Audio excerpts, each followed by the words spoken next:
يا ترى الاستاذ ايمن موجود؟ جايه حالا. معقوله؟ دي مواعيد دي؟ مديلي ميعاد الساعه 8 وما انا اجي متاخره الساعه 8 ونص اجي ما لهوش. المفروض يبقى في احترام للمواعيد بلا قله ادب. هو انت اللي جايبك ايمن عشان تقابلي الاستاذ؟ ايوه. دادا دادا ابله، هم دول البنات اللي بيتمرنوا على الخطوات؟ ايوه. ايه 1 2 3 وروني بسرعه الخطوات عشان اعملها معاكم على السريع. استني عندك، مفيش تمرين الا لما تحترمي مواعيدك يا هاني. ميعادك الساعه 8، الساعه دلوقتي 8 ونص و5. اتفضلي روحي اقعدي هناك لما يجي الاستاذ وياخد قرار في موضوع تاخيرك. لا اصلا هناك معايا بنات وهتتحسنوا. ايه 1 2 3 4 1 2 3 4 هناك.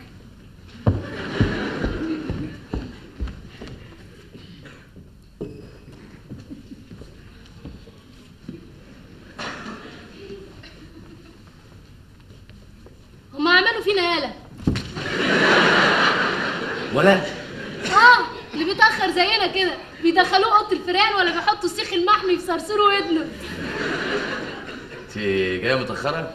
الميعاد الساعه 8، الاستاذ بتاعكم بسلامته هو اللي حدده لايمن. جيت انا 8 ونص. اتاخرت ليه؟ انا كده بقى ما احبش حد يفرض عليا حاجه، اصل هو حدد الميعاد اللي يناسبه، وما دام ما اتفقناش يبقى من حقي في الوقت اللي يناسبه. تصدق وتؤمن بالله؟ لا اله الا الله. انا بره من 8 الا ربع وقصدت اتلكع عشان اربز لكم المخرج بتاعكم ده.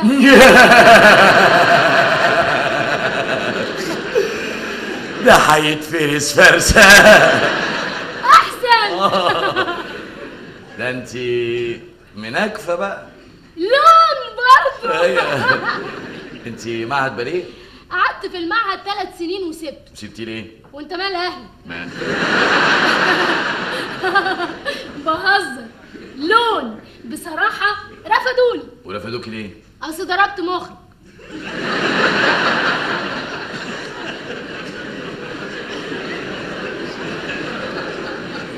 ضربتيه ضرب؟ سبلي، اما اكون صاحبته بالعافيه او يقرفني في التمرين، وانا ما احبش حد يغصبني على حاجه، اصل انا حريتي قبل اي حاجه تانية. مش انت حر؟ وانت مال اهلك؟ حلوه قوي. وبعدين وحشه وحشه قوي. اسره سبت الباليه ودخلت الكونسرفاتوار، قعدت فيه 4 سنين وسبته. وسبتي ليه؟ برضه ضربت مخرج. ده انت تخصص بقى. اصلك انت مش واخد بالك، في صنف من المخرجين دول معقدين، عنده عقده نقص، عشان يثبت انه مخرج لازم يعمل الشويتين بتوعه. بالك انت المخرج بتاعكم اللي كلكم بتترعشوا منه، هي مره واحده بس اديله على قفاه يمشي عدل.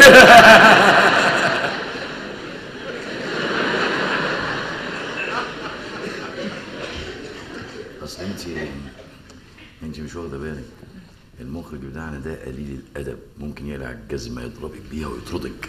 بناقص هيقطع عيشي، ما انا بشتغل. شغال ايه؟ برقص، ما اقدرش اعيش من غير رقص. بتغني؟ يوه غنيت على شباب كتير زي الورد. شغال فين؟ في كباريه. زفت. كباريه زفت؟ يعني انت اللي بترقص في البولشوي يا خايب. غلط، الخطوات دي كلها غلط. ولا تعالى اقعد هنا، انت مالك؟ انت تعالى اقعد هنا، انت مالك؟ مفيش ستايل. اتفضلوا انت بالذات هيدول الخطوات دي تاني. امرك يا استاذ. استاذ ايمن مش موجود، هعدي عليه بكره. تعالي والله بكره خش البروفا. اصل انا مطربه ما برقص. خش البروفا. ثانيه يا نسا، خشبة المسرح لها تقاليدها ولها اخلاقياتها، صحيح تخش مصاصه. اتفضلي. 1 2 اوكي اكمل. ما معروفه 1 2 بعديها 3 4 على طول. انا لسه ما كملتش. 1 2 3 4. ركزي في الخطوات. 1 2 3 4 1 2 3 4 1 2 3 4 1 2 3 4. اي 1 2 3 4 1 2 3 4 1 2 3 4 1 2 3 4. طب انا عملت الخطوات، ممكن افهم بقى يعني ايه دي ويعني ايه دي؟ نفذي الخطوات من غير اي مناقشه. كفايه. انتوا الاربعه بروفتكم بكره الساعه 7. استني. انا؟ لا، هعمل معاكي بروفا لوحدنا. كده؟ طب طب امشي انا بقى. ما تخليكي معانا يا مشيره. لا اصلي تعبانه شويه. مشيره ثانيه واحده. مشيره، البنت سالتك سؤال وانتي ما جاوبتهاش. انا دلوقتي اللي عايز اعرف بجد، يعني ايه دي ويعني ايه؟ لا احسن تسالني تحرجني مشيره.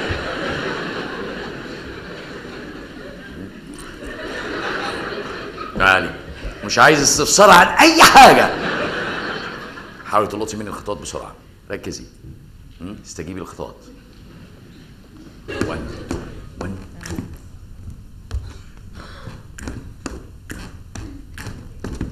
2 لفي.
بتقولي انك بتغني؟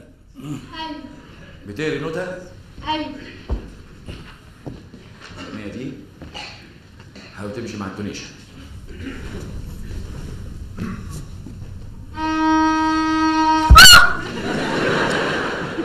أعلى شوية.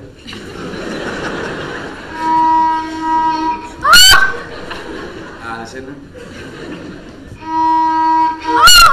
يا بنتي الأغنية ما بتبدأش بتبدأ بخزني. ما أنت كنت هتاخذ عيني بالقوس. اقفي ورا القوس.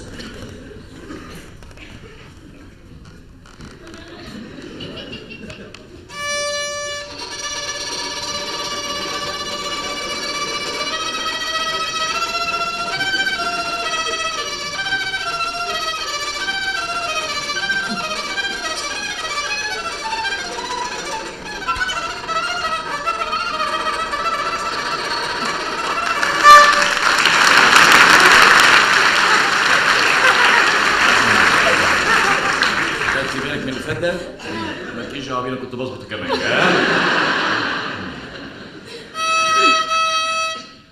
خذني خذني خذني خذني. انت كده مش بتغني، انت بتطلبي من ربنا. خالي يا خالي.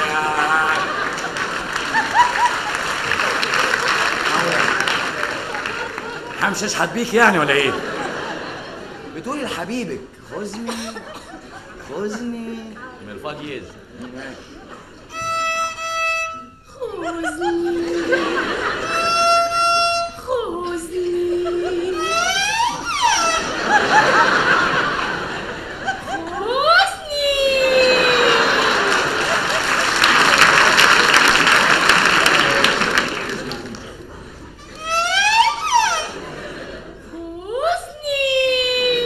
مش هنردح. خدني. معقولة؟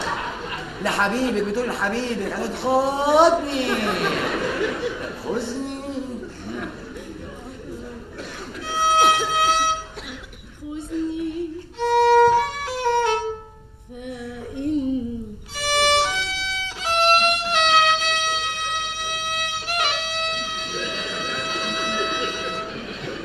أحب الحياة.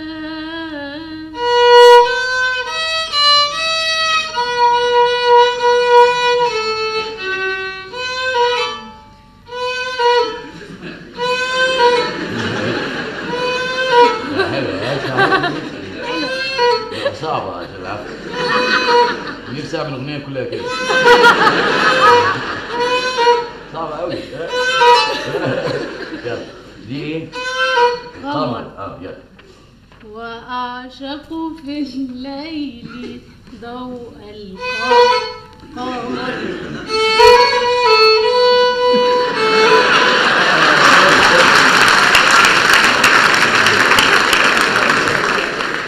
معلش عشان اصل حسني قريبة من خد البيزا واسكت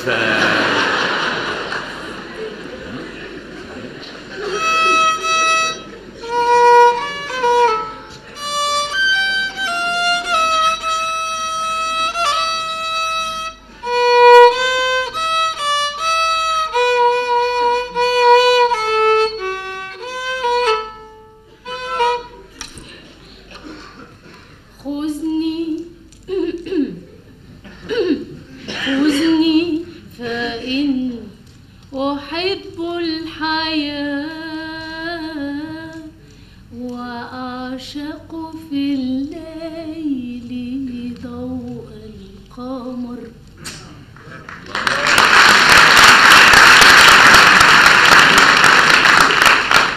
وحشة قوي. أول مرة تمثلي مش كده؟ أول مرة تمثلي على المسرح؟ أيوه. شوفي، مهنة الممثل بتعتمد على 3 أدوات رئيسية: العقل وجسمه والجهاز التنفسي. عقله إن شغلته بتبدأ بعقله عشان تصل لعقول الناس، دي أهم أداة. جسمه هي دي مشكلته، إن العازف بيبقى في إيده آلة يستطيع إنه يضبط أوتارها عشان يعزف عليها، إنما الممثل مشكلته إن هو جسمه هو آلته اللي يجب أن يضبط أوتارها كي يستطيع العزف عليها نغمات صحيحة تصل للجمهور. الجهاز التنفسي عشان ينظم الأداء بتاعك بين الجملة والجملة. خلينا في العقل لأنه هو أهم أداة عند الممثل. إزاي الممثل يكتشف عقله بيشتغل إزاي؟ عقل الممثل بيشتغل في 1/60 من الثانية.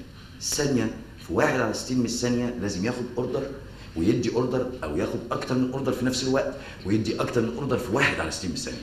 لازم الممثل يدرب عقله إزاي بسرعة في 1/60 من الثانية بياخد أوردر ويدي أوردر. هنعمل تجربة. أنت المفروض مرايتي، مظبوط؟ أنا قدام المراية لما أعمل أي حركة أي موفمنت، أنت المفروض هتبان الحركة دي في المراية وأنت مرايتي، فهتعملي نفس السينكرونيزيشن، الزمن، تزامن، إزاي نفس الأداء نفس الحركة الارتفاع أكنها مراية. يعني أنا شايف نفسي في المراية كويس، أنت المفروض مش عارفة أنا هعمل إيه.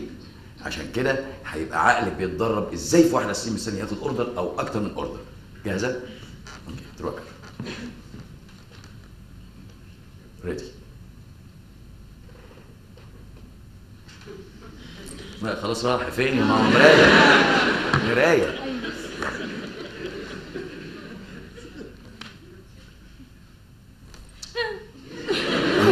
انا هعمل كده وفي المراية بسم الله الرحمن الرحيم. معقولة؟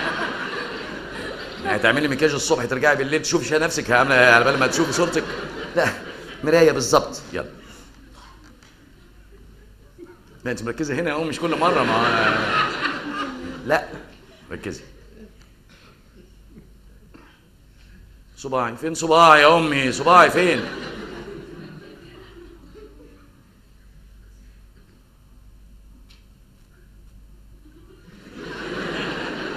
رجلي في المرايه، رجلي فين؟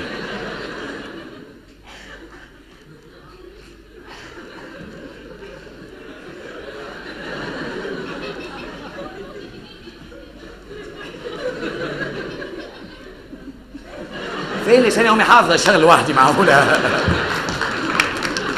طيب نشوف ازاي بقى العقل يدي اوردرين عكس بعض، اوردرين عكس بعض في نفس الوقت في 1/60 من الثانيه. اعملي بوشك، النص ده بيعيط والنص ده بيضحك.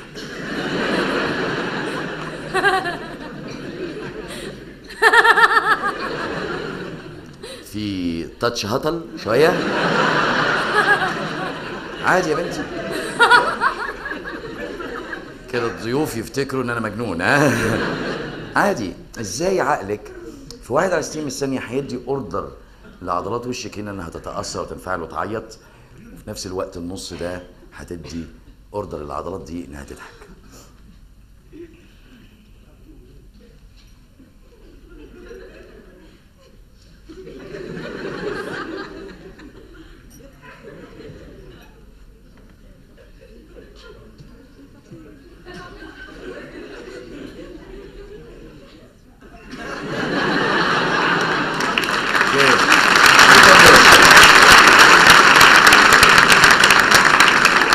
كان دوت تقدري تعمليها. يلا ركزي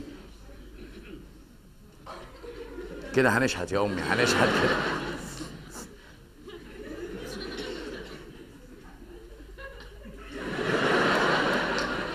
مديه على اسماعيل ياسين شويه.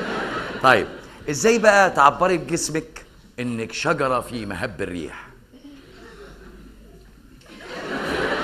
ده كده عود قصب يا امي. شجره بلوط، جذع كبير لها جذور في الارض ثابته. الشجره مهما كانت الرياح ما بتهزهاش.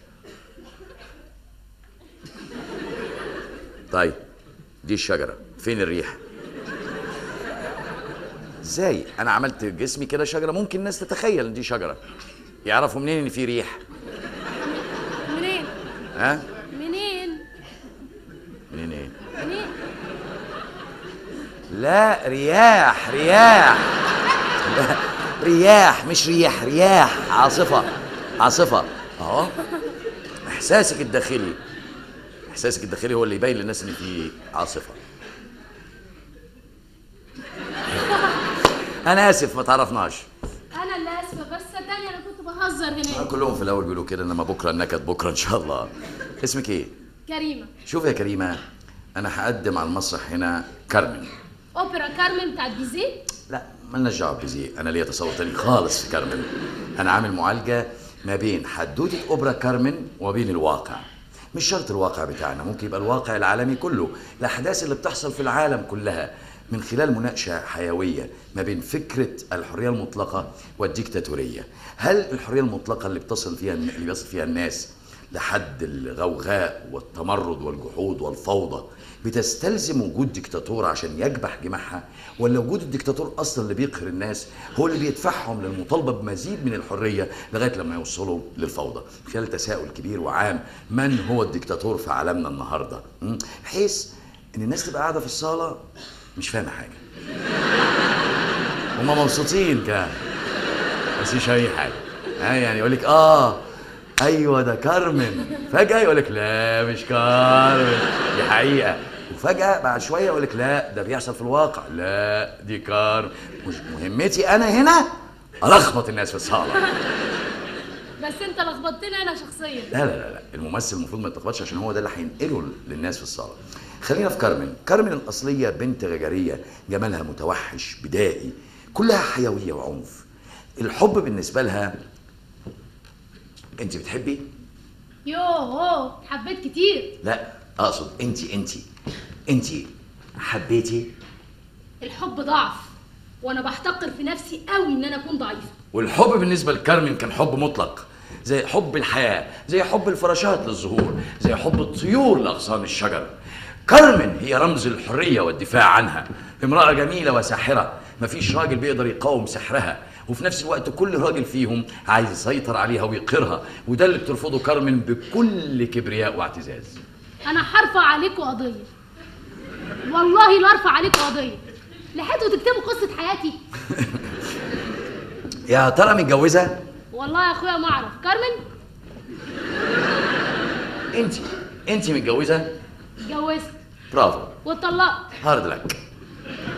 زي كارمن ما قدرتيش تطيقي القيود. بس اكتشفت ده متاخر. بعد ما اتجوزته سافرت معاه بلده، ما طقتش، رميت له الذهب والالماظ ورجعت. بعد شهر ونص سبته. لما اكتشفت بقى انه عايز يقهرني باللي بيملكه، انا قهرته باللي انا بملكه، حريتي. والحريه بالنسبه لكارمن كانت اغلى شيء في الوجود. ده طبعا كارمن، ممكن استلفه عشان افهم شخصيتها اكتر؟ طبعا، خدي كتاب اقريه وافهميه واستوعبيه وانسي كل اللي قريتيه، عشان انا ليا تصور تاني خالص لكارمن. انت هتمثلي كارمن اللي في دماغ انا. لما هتيجي البروفا بكره الساعه 7 هنا هتعرف انا هقدمها ازاي. موافقه؟ موافقه. باي باي. باي باي. كريمه، انت ما سالتنيش ليه اخترتك انت بالذات عشان تلعبي دور كارمن. انت كمان ما سالتنيش ليه انا وافقت. عشان شفت فيكي كبرياء واعتزاز بنفسك. وانا وافقت لاني حسيت من كلامك انك مؤمن جدا باللي انت عايز تعمله ومتحمس ليه. وعايزك انت كمان تؤمني بيه وتدافعي عنه عشان تجبريني انك تعملي كارمن. ايه ده؟ انا كارمن. بالشفا يا امي بالشفا.